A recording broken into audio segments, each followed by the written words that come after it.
Estamos de volta para o segundo bloco da entrevista com Paulo Brasil, o maior leiloeiro rural do país.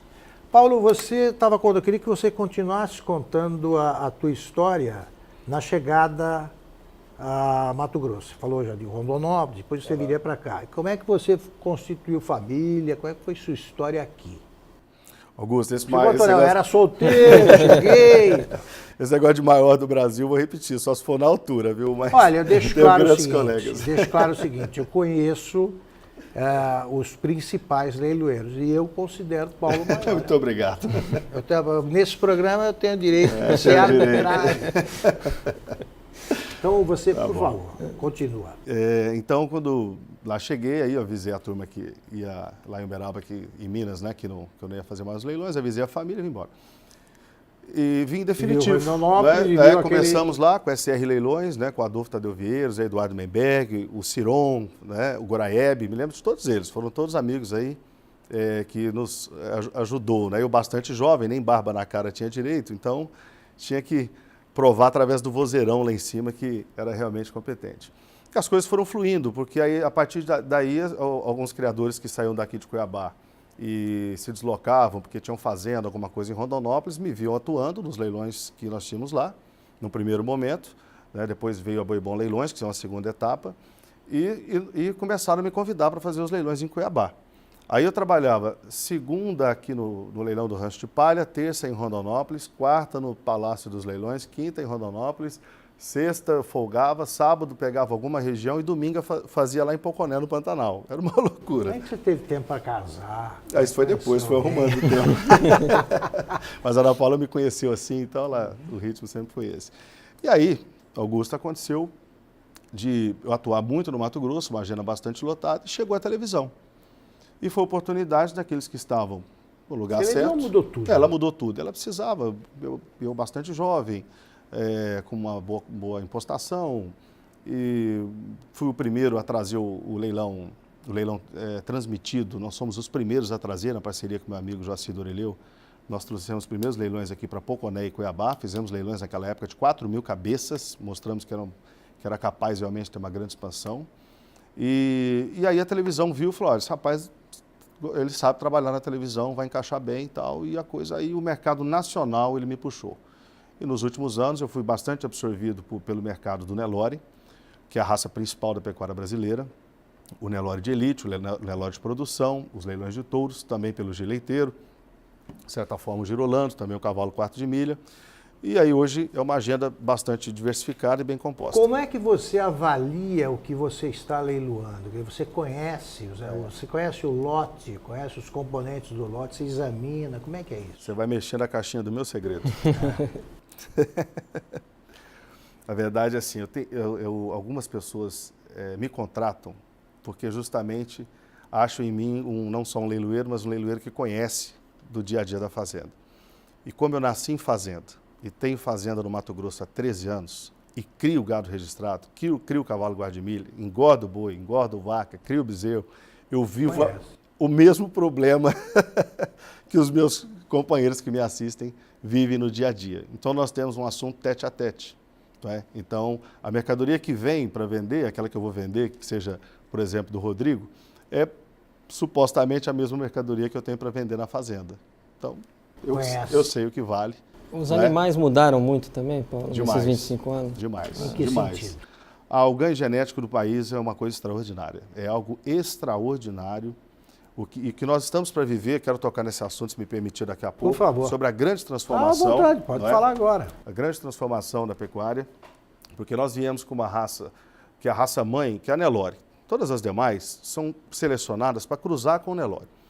Então você cria o Cenepol, ótima raça, mas ele é melhor ainda cruzada com o Nelore. Você cria o Guzerá, a mesma coisa. O Angus, quando cruzado, produz um grande novilho sensação aí do Brasil e até do mundo, que é a carne de exportação e tudo mais. E o Nelore avançou muito, porque o Nelore ele ganhou uma proporção muito grande. Nós temos 215 milhões de cabeças de gado, das quais 160 milhões são Nelore. Então é um absurdo aí o número realmente do gado. E esse gado é um gado extremamente fértil, é um gado muito rústico, ele atende a todas as pastagens do Brasil, e é um gado que aceita muito o melhoramento genético. Por que ele aceita muito? Porque tem muito pouco tempo que ele é selecionado. Não é como o Angus, que tem centenas de anos lá que é selecionado nos Estados Unidos, não tem muito mais para onde correr. O Nelore foi trazido da Índia, cento e poucos animais, em 1962, a principal carga. 62? E europeu foram importados milhares de animais e eles não representam 80% do rebanho nacional. Então você imagina uma importação de 62, onde vieram os principais touros, né? O Carvade, o Taj Mahal, esses touros todos. Eles tiveram a maior influência da história na pecuária mundial, né? Com cento e poucos animais, nós chegamos hoje a 160 milhões de cabeça. É uma loucura. Então, é uma raça que já é sagrada na Índia e, sob o meu ponto de vista, também é sagrada, porque o que essa raça tem de incrível, né, nos seus ganhos é uma coisa fenomenal. Então, respondendo, Rodrigo, os programas de melhoramento genético, o manejo nas fazendas, o ambiente que é formado hoje para se criar gado é um ambiente muito mais favorável do que foi nas décadas passadas. Hoje nós temos uma coisa aliada, não é, à bovinocultura, que é a aplicação da tecnologia. A tecnologia de altíssimo resultado. E é isso que tem colocado o Brasil nessa posição. O Brasil não seria, isso eu falo categoricamente, o Brasil não seria o maior exportador de carne do mundo se não fosse a raça Nelore. Até que ponto, Paulo, foi a crise econômica que o Brasil vive afetou esse setor? Olha, demorou um pouco. E leilões. O problema, assim, o que aconteceu? O trabalho do pecuarista, ele continua, ele vai sendo feito, porque a pecuária vive de altos e baixos. A pecuária é sempre um planejamento de longo prazo, nunca é de um ano para o outro. Então, você tem um programa, um cronograma cumprido durante 10 anos, 15 anos, e aquilo você vai executando. Por isso chama fazenda, né? Você vai fazendo constantemente. O que acontece é que o gado baixou de preço, a arroba baixou de preço, o bezerro também teve uma queda de preço do final do ano para cá, significativa, em torno de 15%, simplesmente porque o consumo interno caiu. As exportações continuam em torno de 25% daquilo que a gente produz. Elas podem crescer, agora tem uma notícia nova aí, que a China retoma compras de novo. Melhora um pouco? Melhora, mas melhora 1, melhora 2, contra uma queda significativa. O brasileiro até 2015, ele comia 34 quilos de carne ano. E agora nós estamos com um número de 34 quilos agora para 26, né, para o final do ano. Então é uma queda muito significativa. Muito. E aí começa a sobrar. Não chega, eu nunca vi ninguém jogar carne fora, né? Sobra sim, sobra, na verdade, acha os outros filões de mercado e se faz a colocação da carne. Mas então, a crise, na verdade, ela chegou pela pecuária, pela crise social. Ela chegou pela ausência de consumo, pela queda do consumo da população do cidadão brasileiro, que infelizmente passa por um período bastante difícil. Mas chegou aos leilões? Chegou aos leilões? Chegou aos leilões, chegou no preço. Né? Então, um bezerro que era R$ 1.350, por exemplo, no Mato Grosso em média, hoje ele é R$ 1.100. O mesmo bezerro de R$ 1.350, hoje ele é R$ 1.100. Então, chegou. A arroba que nós chegamos a vender a 150, hoje nós vamos vender a 132, 133. Uma queda de 10 para a arroba, de 15 para o bezerro. Ela chegou, não é? Chegou, mas, assim, o pecuarista, quando ele escreve a palavra crise, e o agricultor também, ele costuma tirar o S. Ele passa a ser mais criativo. Então, a gente amadurece muito na pecuária e na agricultura, se lapidando nas crises. É um momento que se gera muitas oportunidades, inclusive de expansão, né? Porque as terras também sofrem com a pressão de baixa. Você acaba tendo oportunidade, às vezes, de aumentar Isso, evidentemente, para quem tem estratégia certa, está capitalizado, não é para todos, né? Essa crise também tem uma medida aí, né? Tem a crise do que chora e tem a crise do que fabrica lenço. Você tem que ver o lado que você está. Então, um momento como esse, eu participo dos principais grupos aí de WhatsApp de pecuária. Eu não vou citar todos aqui, que são muitos, mas a gente tem o contato com os principais pecuaristas do Brasil. O que a gente vê são as pessoas se reinventando. Né? Não, fiz isso, deu certo, vamos fazer isso e tudo. Essa semana participei. Por exemplo, o que eles fazem? Dá um exemplo de criatividade. De criatividade, vamos dizer lá, primeira coisa, eles estão se organizando para poder vender de forma cooperativa. É uma coisa que não existe até então no Brasil. Essa é uma transformação, é uma tendência e isso vai existir. É importante que as associações estejam atentas, abertas a esses pecuaristas para que eles possam formar os grupos e canalizar, né, a mercadoria, que seja padronizada, para atingir um preço melhor. Né? Então se toma estratégia. Então agora nós não vamos botar o boi no confinamento, porque senão nós vamos aumentar a oferta de carne. Então vamos deixar o boi no pasto, alongar um pouco mais, vou esticar meu financiamento lá no Banco do Brasil que eu tenho que pagar e vou me ajeitar. No Pantanal, por exemplo, existe agora um processo já maduro de desmama precoce, onde você tira o bezerro lá com 3, 4 meses, você traz do Pantanal para cá, para o firme, né, do baixo para o firme, e trata desse bezerro com uma ração especial e ele tem o mesmo desenvolvimento ou até melhor que se ele tivesse ao pé da vaca. Só que no Pantanal nós tínhamos uma taxa de prenhez de 40% a 50%.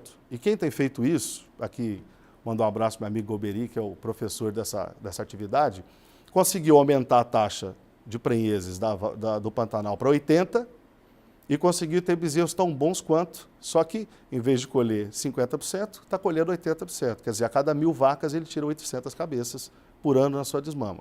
Então é uma reinvenção. Claro. Não é? Ele gerou, não vai mudar de ramo. Não vai mudar. Então a produtividade, a gente vai se adequando, enxuga custos, evidentemente, né? Você tem novas estratégias. Aí você pega, por exemplo, coxo de água. Eu tenho participado também dos pools de compra. Então vamos comprar coxo para água, então vamos cotar. Aí descobrimos que o pneu velho de trator, quando você faz uma colagem por baixo com material adequado, o pneu de trator, aí você tira a parte de cima dele e se transforma num coxo que te dura 50 anos na fazenda. E ele é um produto que a gente encostava. Aí hoje já tem empresas especializadas em fornecer coxos de pneus usados. E é uma coisa que você pinta, fica legal, esteticamente bonita na fazenda e até então, reutilizando adequadamente, né? Depois, quando não se vir mais, evidentemente, você manda para reciclagem. Mas você vai. Quer dizer que essa história de fim da pecuária no Pantanal não é bem assim, né? Muita gente prevê o fim da pecuária, dizendo que é inviável criar gado no Pantanal. Como é que você vê isso? Não, eu não vejo... Eu acho que diminuiu bastante, porque o modelo da pecuária no Pantanal, ela sempre foi muito extrativista. Até pelas características próprias do Pantanal. Porque o Pantanal, você não tem muito o que fazer com ele. Eu vou fazer uma cerca aqui linda, vou pintar. O ano que vem vai chegar água, vai levar e você vai ter que fazer ela de novo. Então, o Pantanal, você tem que comungar com a natureza. Não é? Então, você não adianta... Então, o que aconteceu é que esse processo extrativista, para aqueles que ficaram com as vacas de 40%, 50% parindo lá, indo à sociedade com as onças, que tem muitas, né? E a gente sabe que isso está muito proliferado, a rentabilidade caiu dessas pessoas. As famílias cresceram, subdividiram as terras e aquilo passou a não ser sustentável mais economicamente. Né? E os hotéis, né, que surgiram, tomaram lugar, são lá tocados em algumas propriedades muito bonitas, as quais a gente frequenta também, gostamos de uma boa pescaria. Mas esses hotéis também têm uma dificuldade aí que é a Piracema, quer dizer, 4 meses sem cliente. Aí eu já digo logo que eu sou a favor do pesca e pague, do pesca e solte para todo ano, porque aí gera emprego, gera economia, gera tudo. E alguns políticos aí que são bastante famosos comungam comigo dessa ideia. Pesca e solte para todos e vamos adiante. Então é uma questão de modernização. Modernização comungando com a natureza, né? Você não vai fazer agricultura. Verde, o selo do Boi Verde é uma saída também. Se você quiser tocar agricultura no Pantanal, evidentemente vai ter dificuldade pela umidade do solo. Não é? Mas nada impede você readequar o manejo, subdividindo os pastos, formando algumas partes que é possível, não é? Sem afetar o meio ambiente. Até porque é uma planície, né? É uma planície que já é limpa. Então não tem, desmatou. Não, na verdade, não. A carne de Mato Grosso, ela já tem condições de conseguir a tal indicação geográfica? Quer dizer, aquela qualificação Selo de origem. Como é que é? Selo de origem. Selo de origem, exatamente, como o champanhe, né? Vinho do Porto, já tem condições? Porque parece que o problema é só burocrático, ou não é? Bom, primeiro que são de bom gosto, né? Vinho do Porto, champanhe, gostei do assunto. É bom. Você também. Momento de descontração. Absolutamente sim. Tem. Absolutamente sim. Nós temos o primeiro instituto da carne especializado, que é o IMAC, que foi inclusive lançado com o nosso governador Pedro Táxi, nós estávamos lá presentes. Todo pecuarista, né, que estava por aqui esteve presente lá no lançamento do IMAC. E esse instituto, ele justamente é um trabalho de poder estreitar as relações com os frigoríficos, ser mais claro, né, para tirar distância que tem, porque a gente acha sempre que o frigorífico está nos massacrando. E o frigorífico tenta se explicar, por exemplo, que o mercado não está consumindo. Não é? Então, existe sempre uma demanda, vamos dizer assim, de posicionamento entre pecuarista e frigorífico. E nós temos algumas carnes que são carnes, toda ela é de origem conhecida, evidentemente, mas algumas carnes especiais, cortes especiais, frigoríficos que trabalham com essas carnes, com a chancela da origem, com a chancela do cruzamento, com a informação de qual é a raça e com a informação de qual é a idade. Mas a tendência disso é canalizarmos cada vez mais. Não é? O Brasil inteiro tem carne boa. A carne do Brasil hoje, ela compete com qualquer país do mundo, não tem a menor dúvida disso. Nós temos esse padrão. Antes a gente atendia só a cota Hilton, hoje não. Hoje alguns pecuaristas trabalham com um contrato fechado com o frigorífico, fornecer 5 mil cabeças por mês, assim assado, tem que ter esse padrão, né, para exportar para mercados exigentes aí que o Brasil conquistou. São 147 países que compram carne do Brasil. 147. Mas o IMAC não está muito devagar não, Paulo? Olha, para falar a verdade sobre o IMAC, eu fui ao lançamento e fiquei um pouco, depois fiz uma viagem, voltei. Eu não sei se a atuação tem sido dentro do... A gente fez recentemente uma matéria, um ano depois, pouco se avançou, um frigorífico começou a se adaptar às exigências, enfim. É até natural, às vezes, que se não for do interesse, que o frigorífico possa ter alguma resistência, né? Porque isso gera custo para eles, né? Essa adaptação. Eu preciso aprofundar um pouco mais para te dar uma resposta mais adequada nessa questão do IMAC. Vamos para um breve intervalo e voltamos já já para a terceira e última parte da entrevista com Paulo Brasil.